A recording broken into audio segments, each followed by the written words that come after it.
Хөл хорой тогтоож цагдаа тагнуулын байгууллагын хяналтад ороод байсан интернет эмнэлгийн үйл ажиллагаа хийвэн болжээ. Тус эмнэлэг анхудаа ийм үл ойлгогдох нөхцөл байдалд орж байгаа биш юм. 2024 оны 11-р сард интернет эмнэлгийн мэдээллийн санд хакерууд халтан үйлчлүүлэгчдийн хувийн мэдээллийг хулгайлж, хууль бус сайтуудад байршуулсан хэрэг гарч байжээ. Голын усанд живх аюулд орсон хүүхдүүдийн амь насыг авран хамгааллаа.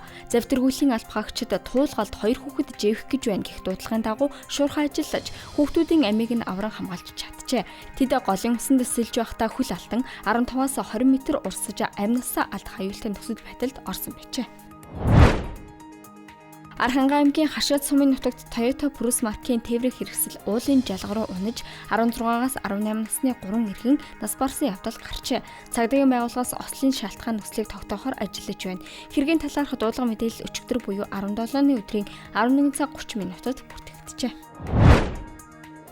Үндэсний их баяр наадмын хүчит бүхэн барилдаанд 4 давсан Баян-Хонгор аймгийн Жинс сумын Харьяат аймгийн Арслан дүүрэн сарангаас допингийн төрлийн бодис илэрчээ.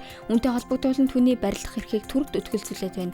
Одоо тэр баяр БСР-д нийлгэж шинжилүүлэх хүсэл гаргах, лабораторийн баримт бичгийн багцыг авах, тайлбар болон нотлох баримт гаргах, сонсголын буюу анхан шатны хэрэг хянан шийдвэрлэх ажиллагаа хийх эрхтэй.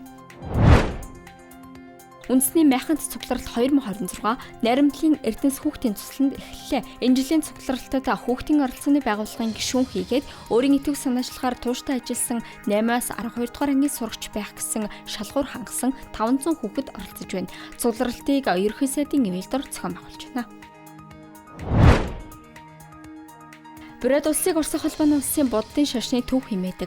Тиймээс Пушкины нэрэмжид Оросын дүрслэг урлагийн музейд гарч байгаа алмаазан тэрэг Оросын буддын урлаг үзэсгэлэнт дэлгэсэн нийт үзмрийн 70 гаруй хувийг Бурайдаас авчирсан үзмрүүд бүртгүүлжээ. Бурайдын музейнүүд нийт 280 гаруй үзмөр авчирснаас хамгийн гол үзмөр нь алдарт Төвдийн Ангаах ухааны атлас бөгөөд Оросын нийслэлийн иргэд анхудаа танилцах гэж байна. Ice Global-ийн цөөн хормын мэдээ байлаа. Ажлын амжилт хүсье.